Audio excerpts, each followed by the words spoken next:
UConn went 38-1. And somehow that one loss might be the most important thing that happened to their future. Because after South Carolina ended the dream in the Final Four, Geno Auriemma had a choice. Hit the portal hard, chase instant offense, and rebuild like everyone else. Or double down on development. Sarah Strong and a freshman class that looks more like a global scouting experiment than a normal rookie recruiting class. Marine Dursus from France, Jovana Popovic from Serbia, Olivia Vukosa, the elite post prospect with Croatian national team experience. So here's the debate. Did UConn just quietly build the most dangerous young core in women's college basketball? Or are we giving freshmen way too much responsibility too soon? Prime Field! Welcome back to Prime Field. Today we're breaking down UConn's international freshman impact, but not like a basic roster preview. We're talking film fit, role projection, and the big question. Can these newcomers actually help Sarah Strong carry UConn back to a national title chase? Here's the roadmap. First, why Geno's no-transfer approach matters. Then Marine Dursus, the French shooter who could unlock spacing. Then Olivia Vukosa, the big swing piece in the front court. And yes, we'll touch on Jovanna Papovic because her creation upside might be the secret sauce. The thesis is simple. UConn's 2026-27 ceiling depends on whether this freshman class solves three problems: perimeter spacing, secondary playmaking, and front court depth. Let's be real. UConn was nearly perfect last season. 38 wins, 1 loss. But that one loss changed the whole conversation. This is not about defending champion UConn. That was 2025. This is 2026-27. UConn trying to prove the 2026 Final Four loss was a reset, not a warning sign. And Geno didn't build this thing like most modern contenders. He didn't make the transfer portal the foundation. He kept the core, trusted Sarah Strong as the system, and brought in freshmen with unusually serious resumes. That is either genius, or risky. The pro side says chemistry matters. Continuity matters. UConn's system is hard to learn, and throwing in random transfers does not automatically fix March offense.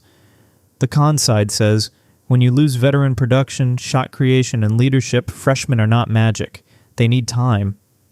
And UConn's early schedule is not exactly forgiving, which brings us to the first big newcomer. Marine Dursus is not your typical freshman. She's a 5'10" guard from Strasbourg, France, and she'll be an older freshman by NCAA standards. That matters. She's not walking in from a normal high school schedule. She played professional minutes with Angers in France's top women's league. UConn listed her 2025-26 Angers numbers at 9.9 points per game, 52.9% from the field, and 41.2% from three. Now, why does that matter? Because Sarah Strong is going to bend defenses. Every team is going to load up on strong touches at the elbow, in the post, in transition, and as a passer. If Dersus can punish help defense, suddenly UConn's spacing looks different. Dersus does not need to be a freshman superstar. That's the key. She needs to be shot ready, calm, and trustworthy. Her best early role is rotation shooter plus offensive connector. Think corner spacing, trail threes, one more passes, relocation after Strong draws attention, and quick attacks against bad closeouts. But here's the debate. European pro experience sounds great, but does it instantly translate to defending elite American college guards? That's where we have to slow down, because if Dersus can hold up defensively, she can play real minutes. If not, Geno may trust her only in specific lineups, and with UConn, can you make shots? Is never the only question. It's can you make shots while making the right read every single possession? Quick timeout because we can't talk Dersus without talking Jovana Popovic. Popovic is different. Dersus is the cleaner spacing fit. Popovic is the on-ball creator. She's a 5'8" guard from Serbia, and UConn noted she was named to the 2024 FIBA U18 Eurobasket All-Star 5. That screams guard who can do more than stand in the corner. Her value is pressure release. When teams deny Strong, speed UConn up, or force late clock possessions, Popovic could be the freshman who says, "Fine, I'll go create something." But again, this is where the argument gets spicy. Can a freshman international guard earn trust in Geno's system quickly enough to matter in March? Or is she a long-term piece who flashes in November, disappears in January, and returns stronger later? That's the tension with this whole class. The upside is obvious. The timeline is the question. Now let's talk about the player who might change the entire frontcourt math, Olivia Vukosa. She's listed by UConn at 6'4", while Gatorade has listed her at 6'5". Either way, she is huge, skilled, productive, and not just some stand-under-the-basket big. As a senior at Christ the King, she averaged 17.8 points, 18.1 rebounds, 5.5 assists, and 4.4 blocks. That's not a stat line. That's a cheat code.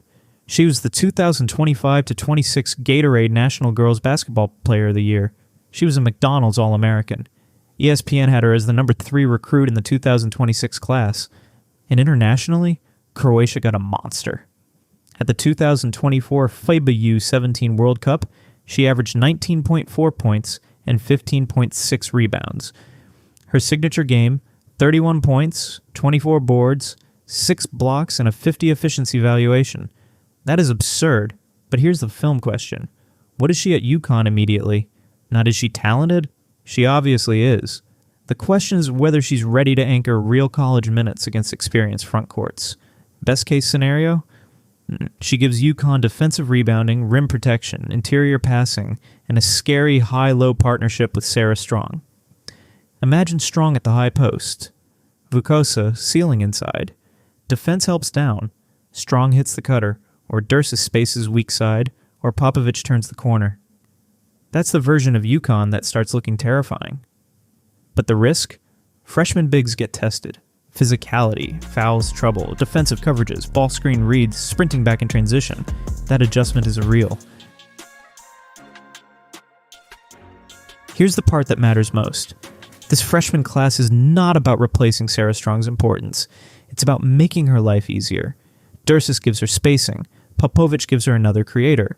Vukosa gives her size, rebounding, and a frontcourt partner. That is the whole puzzle. Last season, UConn was incredible, but March exposes tiny flaws. Can you score late in the clock?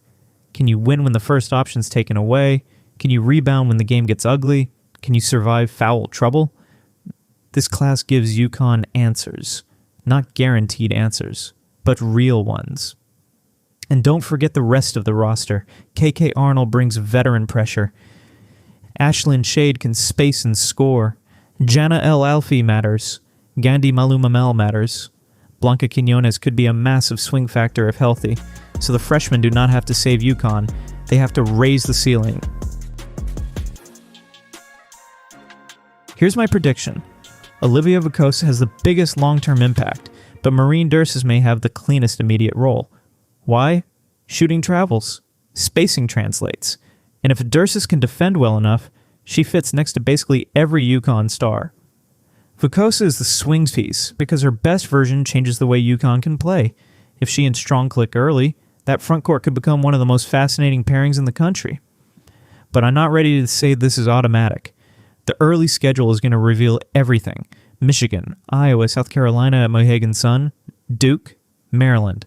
That is not a warm-up. That is a stress test. So the cliffhanger is this. By December, we may already know whether Geno's no-portal bet was ahead of the sport, or whether UConn still needs more proven shot creation to win 6 games in March. Now I need your take. Do you trust Geno's international freshman bet? Which newcomer has the biggest immediate impact? Marine Dursus, Jovana Popovic, or Olivia Vukosa? Drop your answer in the comments, hit subscribe for more women's hoops film breakdowns, and vote in the poll before you go. Because UConn did not win the offseason by chasing the loudest names. They bet on fit, development, and international experience. And in 2026-27, we find out if that bet is enough to bring title number 13 back to stores. Prime Field